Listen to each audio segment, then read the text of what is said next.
The Prime Minister has made resolving the issue of small boats crossing the English Channel one of his 5 pledges. Stop the boats, stop the boats, stop the boats. According to the Prime Minister, the issue is even more pressing than the highest inflation in 40 years, the highest taxation since the Second World War, and the biggest drop in living standards since records began. I think the most pressing priority right now is tackling illegal migration. It's stopping people coming here illegally on small boats across the Channel. But the elephant in the room that the government doesn't want to mention is that the huge rise in the numbers of dangerous small boat crossings is in large part a direct consequence of the very Brexit deal championed by both the Prime Minister and the Home Secretary. And now they plan to use this issue to trample on human rights. Here is Jean-Paul Malot, Regional Councillor for Hauts-de-France, speaking to BBC News on March 7th. It sounds as though you think the communication hasn't been effective between the UK and France in the past, or as effective as it could be.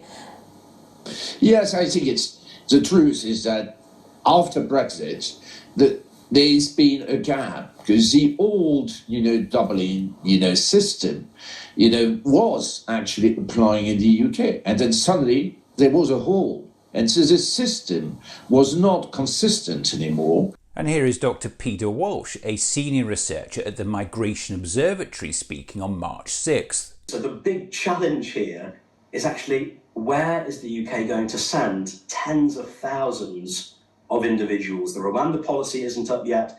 To do that, we will need bilateral agreements with EU countries or an agreement with the EU as a whole. And so far, there's precious little evidence that we've developed the agreements that would be necessary. A new study by Durham University has found the primary factor in the skyrocketing number of small boat crossings is actually Boris Johnson's oven-ready Brexit deal.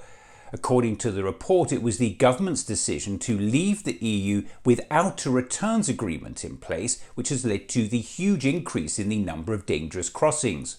Here are some of the report's key findings. The primary factor behind small boat crossings is the UK's lacking a returns agreement with the EU. The government never assessed the impact of the consequences for leaving the EU without a returns agreement to replace the Dublin regulation and was caught by surprise. The UK did not need to leave this agreement in leaving the EU. Non-EU members have returns agreements with the EU. The lack of a returns agreement fueled an increase in crossings. A key factor is the withdrawal from a returns policy with the EU in 2020. Since 2016, the government has been warned repeatedly about the consequences of leaving the EU without a returns policy in place, including that it would fuel a large increase in irregular migration. It was asked several times to offer an assessment of the consequences, but it declined. The failure to acknowledge its past policy failure has impacted on its ability to fix it. After repeatedly denying the need to make any assessment of its oven-ready deal, the government appears unable to acknowledge that its failure to agree a returns agreement in this deal would have the consequences it has. This is because to address this failing is to recognise its earlier error, which may have political costs. The Home Office has no records of any individuals crossing the Channel in small boats to claim asylum before 2018. Now, this doesn't mean none happened, but it does strongly suggest that any crossings were so few as to go unrecorded. Now take a look at this data from the Durham University report. The number of individuals crossing in small boats has risen sharply from 299 in 2018 to over 45,000 in 2022. Well, I think you've hit the nail on the head. Those figures are staggering when you compare where they were a few years ago. They were in their hundreds. And remember, the Durham University report concludes, failure to acknowledge its past policy failure has impacted on its ability to fix it. And so far, the Prime Minister has failed to persuade French President Emmanuel Macron to take back asylum seekers who cross the Channel. Another question to consider is, would it actually make a difference if people were sent to Rwanda when they arrive? This is a question put by Sky News in an exclusive interview with one of the people smugglers. The Prime Minister says it's a major priority to stop these crossings, to thwart the people smugglers. Would it make a difference if people were sent to Rwanda when they arrived? as the British government has threatened to do this, would that change the business model?